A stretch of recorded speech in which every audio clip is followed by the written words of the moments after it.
হরে কৃষ্ণ। হরে কৃষ্ণ। তবু আপনার নাম কি? মনীন্দ্রনাথ অধিকারী।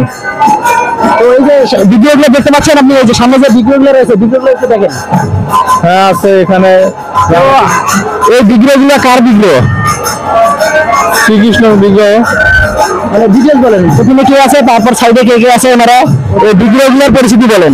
প্রথমে রাধাকৃষ্ণ, পরে গৌরনীতে আছে দুই পাশে দুজন। দুই পাশে দুইজন গরু নিতাই। জি। তো আপনি একটু কৃপা করে বলতে পারবেন যে কোন পাশে গরু, কোন পাশে নিতাই আছেন? কোনটা গরু, কোনটা নিতাই? ডান পাশে গোর, হ্যাঁ, ডান পাশে গোর আর বাম পাশে নিতাই। অর্থাৎ মানে আমাদের এখান থেকে ডান পাশেরটা গরু হ্যাঁ হ্যাঁ আর বাম পাশেরটা নিতাই। তো অসংখ্য ধন্যবাদ আপনাকে। তো এই গরু নিতাই দুইজন সম্পর্কে কি হবেন? হ্যাঁ ভাই। দুইজন সম্পর্কে ভাই। অসংখ্য ধন্যবাদ আপনাকে। তো আমাদের যে এই যে গরু নিতাই, এই গরু নিতাই কোন যুগে আবির্ভূত হয়েছিলেন? এটা সঠিক জানা নেই। জানা নেই। তো গৌরাঙ্গ মহাপ্রভুর একটা বাণী আপনি বলতে পারবেন? না ওরকম লেখাপড়া করে নেই আমি। এই যে এখানে নাম সংকীর্তন হচ্ছে, নাম যজ্ঞ অনুষ্ঠান, তাই না? হ্যাঁ। নাম কীর্তন শুনেছেন আপনি? জি। এই যে একটা বাণী রয়েছে যে পৃথিবীতে আসে যত নগরাদি গ্রাম সর্বত্র প্রচার হবে মোর এই নাম, এই বাণীটা কে করেছিলেন? ওগুলা তো মনে করেন আমি অতটা ইয়া করি না, লেখাপড়া করিনি সত্যি কথা। মানে এই বিষয়গুলো আর কি পড়েন নাই?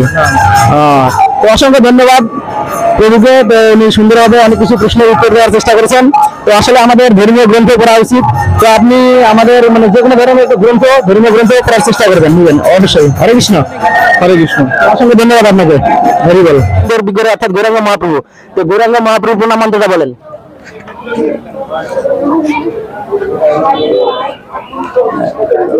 আচ্ছা ঠিক আছে, তাহলে আপনি রাধা, হ্যাঁ বলতে পারবেন? হ্যাঁ বলেন। পঞ্চসপ্তাহে উত্তরণ এটা গৌর সুন্দরের অর্থাৎ গৌরাঙ্গ মহাপ্রভুর নাম মন্ত্র বলেন।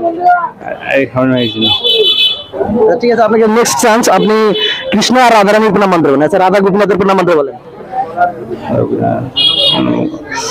কৃষ্ণ কৃষ্ণের নামে করেছি সেই এটা তো গৌরাঙ্গ ওটা। বলেন বলেন। একটা হলো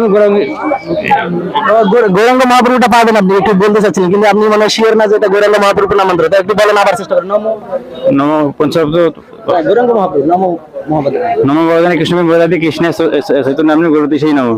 অসংখ্য ধন্যবাদ আপনাকে, আপনি বলতে পারছেন কিন্তু একটু সংকোচ বোধ করেছেন।